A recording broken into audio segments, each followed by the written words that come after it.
one word to describe the whole experience, the community, for sure.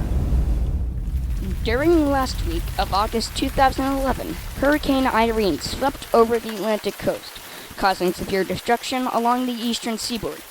Irene's total damage cost an estimated $15.8 billion, making it the costliest Category 1 storm on record since 1980. Despite making landfall at a tropical storm level, Vermont and the Catskill and Adirondack regions of New York State were hit hard. There were 10 deaths, 1.1 million power outages, and over $1.3 billion in damage caused by Tropical Storm Irene in New York alone. Here in Keene and Keene Valley, Irene tore through our community, ripping up pavement and leaving the road in pieces. And actually our daughter, who lives in Norway, saw the videos on Facebook before we even woke up the next morning. And she was the one that sort of told us, you better go down and see what happened on the main street of Keene. The Sable River rose 20 feet over 2 days, flooding Main Street in Keene and spilling over the Johns Brook Bridge through the town of Keene Valley.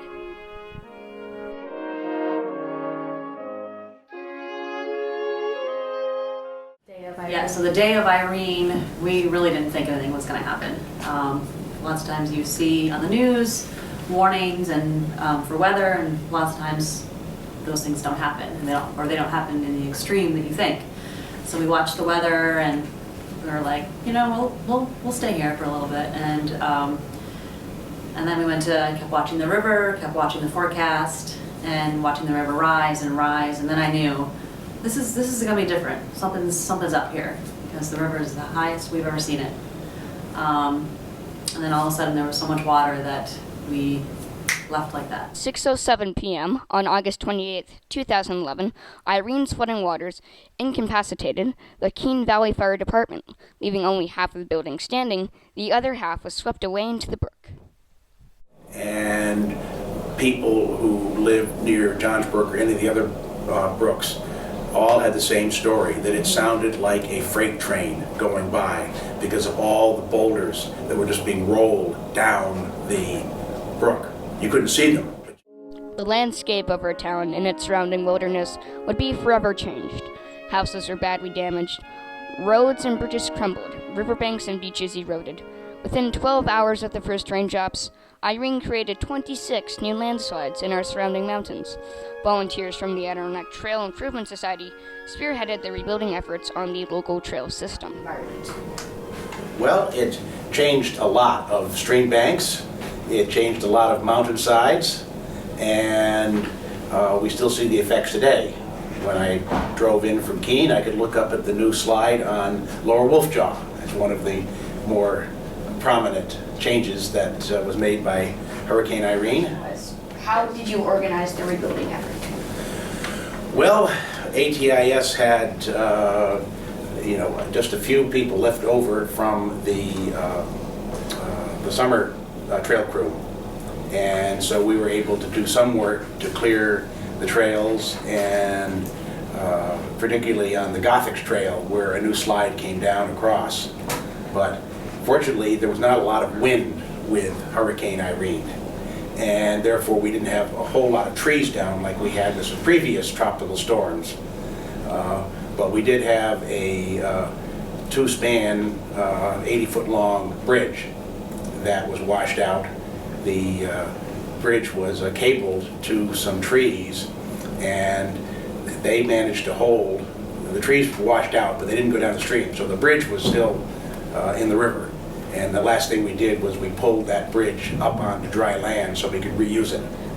And that was the labor force that I had, and then we went back to work again next spring to put the bridge back in place and do some other cleanup work on some of the trails that had washed out.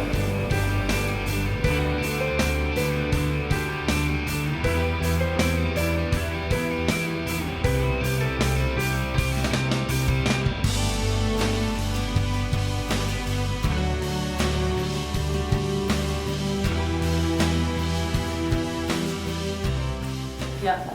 The recovery effort was stressful and amazing all at once. The next day that we came back to our house, when we knew that the river had receded, we, of course, were shocked. We were upset. Then immediately people started to trickle in to our house. We saw people walking down the street. We saw people pull up in cars, and we had a plan the night before what the worst scenario was going to be, which could have been a lot worse, but it was significant enough for us to put our plan in that we had talked about the night before. And we just started to take all of our furniture out, all of our belongings, and there were probably, at one point I stopped and I just looked around, and I said, there are like 30 people in my house. This is amazing. I had a smile on my face, and everyone kept saying to me, like, you're doing so well. Of course I felt stressed, but I was so amazed to feel the support from the community, and that was absolutely mind-blowing through the whole process. We had people that we didn't even know give us money to help us. We had people that we knew really well give us money.